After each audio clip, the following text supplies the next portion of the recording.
Welcome to my near-death experience video number 3. I had a suggestion that I go through my near-death experience in the order in which it happened and describe it to people. I'm not going to go through the whole thing right now, but I am going to start by describing the first thing that happened to me when I went unconscious. I was immediately removed and outside of what I call the earth bubble. And I looked down and I said, wow, oh my gosh, look at all those crazy people just worried about the littlest things when the only thing that really matters is kindness. I mean, they were running around like little bees, little ants, worried about what did their makeup look like? Oh my gosh, my sports team lost. Oh no, I'm gonna be late for this birthday party. Or, oh, did I get the perfect gift? When really the most important thing is kindness, and all these little things that people were worried about were distracting them. They were distraction from them being able to see the bigger picture. It was almost like they were trapped inside their own little world. Imagine an ant thinks its only task is to gather little bits of leaves and take it to the queen, and that's all it does. Back and forth, back and forth, back and forth. It never really ventures out of its own ant world.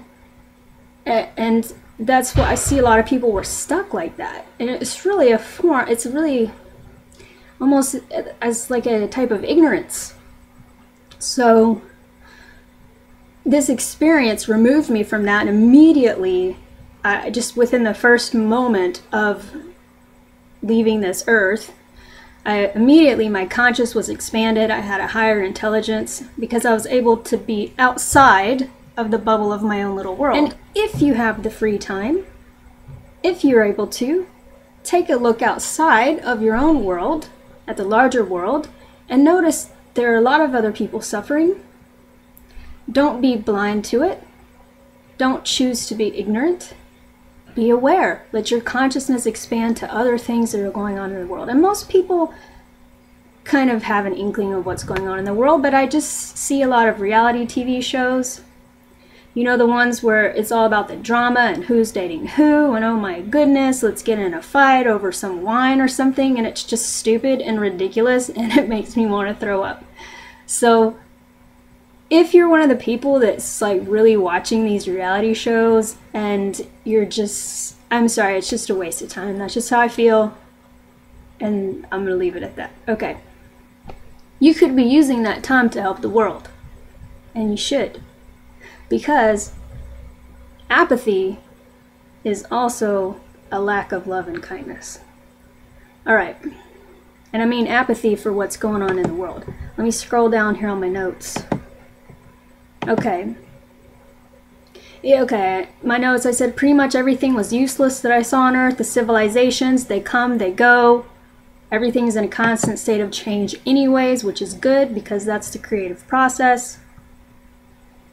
Don't let everyday life distract you from what's really important. Distractions are brain and time wasters. Okay. Another neat thing, after I saw that, this goes on to the next part. I saw a lot of events within my own life unfolding as if they were a play.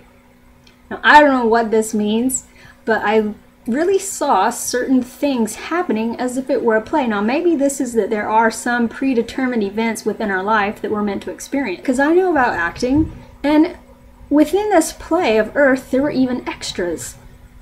The set was all constructed, there were extras. So even though I would think that something might have been happening sporadically and with no plan, actually there was a plan. And maybe it was happening in order to see how I would react to it, or for me to learn a certain lesson. I'm not sure. Some parts of my near-death experience are kind of vague. I don't know why I saw them. I can't completely make sense of it, but I'm just relaying it to you. I believe it was Jesus that said the golden rule is do unto others as you would have them do unto you. And this means whether you are a man or a woman, a child to an elderly person, whatever race, we are all one. Now, when I said before in a previous video that we are all a part of God, I really meant that. We are all a part of God. God is huge. I'm not saying we are God. We are a part of God. So if you hurt someone else, you're hurting God. Doesn't that make sense? Isn't that just common sense?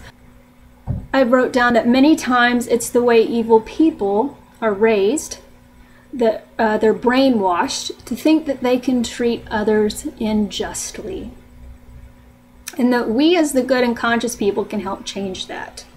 So it does get tricky when we see other people hurting other people. And sometimes the good people who would not want to hurt someone else, we have to step in and stop the bad people. So that's a whole nother thing.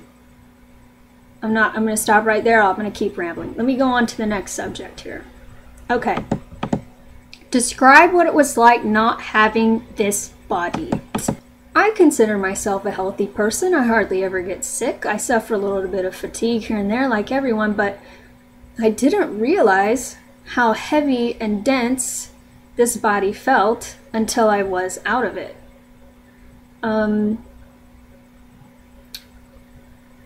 I felt extremely free. I felt like I was released from a shell or a cocoon. I was light, and I had a sense of expansion. I was just a being of energy and consciousness. All of the survival instincts were gone. Meaning the survival instincts we need to keep this body going, they were gone. The instincts and hormones of the human body cloud our minds. This is what I realized, the lesson I learned from this, is that, for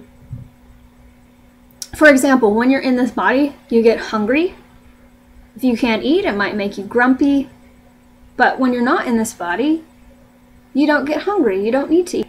So some people might be thinking, oh my gosh, no. But trust me, you don't care. If you miss this body really, really bad, then you could probably go back to one.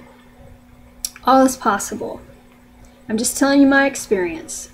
Could be different for other people. These bodies, I hate to say it in this way, but they're kind of traps and they kind of hold us back and they kind of distract us. But once you know that, then you can work with it. And then you can become more aware.